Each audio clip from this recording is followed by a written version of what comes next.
muito repetitivo, muito uniforme e muito pobre do ponto de vista de interpretação, né? E é claro que eu não estou usando nenhum parâmetro acadêmico aqui, comparando a atividade jornalística com a atividade acadêmica. Estou comparando aquilo que poderia ser em termos de pauta, né, de matéria, de enfoque, de vozes ouvidas, de formas de interpretação dos assuntos, etc. Há um processo de uniformização, né? Evidentemente existem boas razões para isso, se você não precisar recorrer a teorias conspiratórias ou a teorias sobre hegemonia ideológica, etc., que sempre tem a sua validade, mas basta pensar isso como efeito nocivo natural do processo de competição, principalmente no contexto de crise, né? Ou seja, ninguém arrisca em crise. Aliás, o mesmo fenômeno pode ser visto em outras esferas de produção intelectual no Brasil, em Olhures, como, por exemplo, no mercado editorial, né, de livros, e na academia também. A gente não escapa desse tipo de problema. Competição nem sempre gera qualidade, às vezes gera mesmice, né? É um problema com o qual a gente tem que lidar, e, sob todos esses aspectos, o jornalismo brasileiro vai mal, né? No entanto, como foi visto pela mesa aqui da manhã, claramente todos nós sabemos, há um outro lado da história que apresenta uma vitalidade muito grande. Nós não temos a menor ideia de onde é que isso vai dar e o que isso vai representar.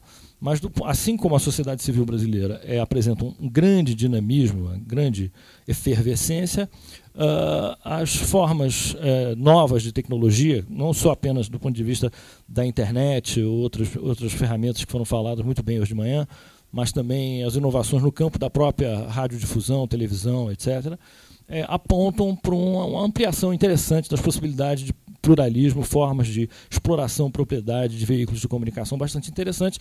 E um dos aspectos importantes hoje em dia no Brasil, na conjuntura atual, é exatamente o debate sobre modelos de comunicação, debate sobre regulação. Há um debate acaloradíssimo, né, e que já envolveu as instituições e a opinião pública sobre a especificidade do campo jornalístico, etc. Todos vocês conhecem essa história muito melhor do que eu. E tudo isso é bastante positivo e tem muito a ver também com esse desenvolvimento de novas tecnologias.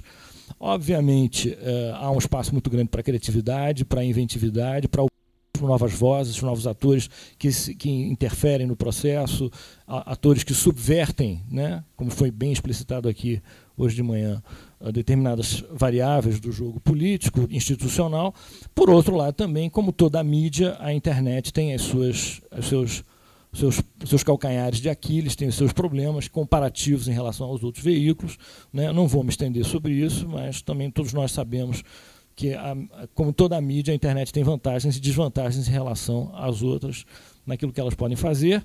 E, particularmente, mesmo o uso político feito pelos cidadãos do novo recurso, né? Eu tive a oportunidade de começar a estudar um pouco o uso que foi feito da internet nas eleições municipais do Rio de Janeiro no ano passado, e, frequentemente, como parafraseando meu querido amigo Wilson Gomes, o meio não é a mensagem, não é isso?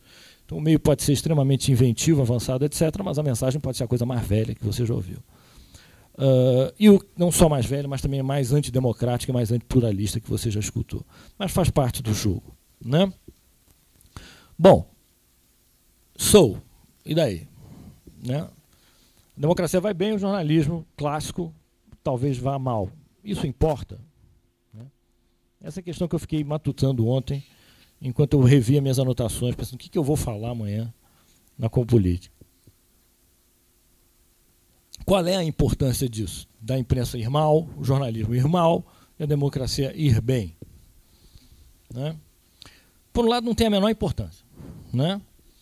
Porque mesmo ruim, imaginemos então que a grande maioria da oferta da informação que nós temos disponíveis para nós hoje é de má qualidade, é superficial, ela é repetitiva, ela apresenta sempre a mesma maneira de pensar o mundo e que pode não ter nenhuma relação com este mesmo mundo, ou seja, ela pode ser altamente autista, autocentrada e autorreproduzida, né? Se algum jornalista aqui vestir a carapuça, o problema é dele, não é meu.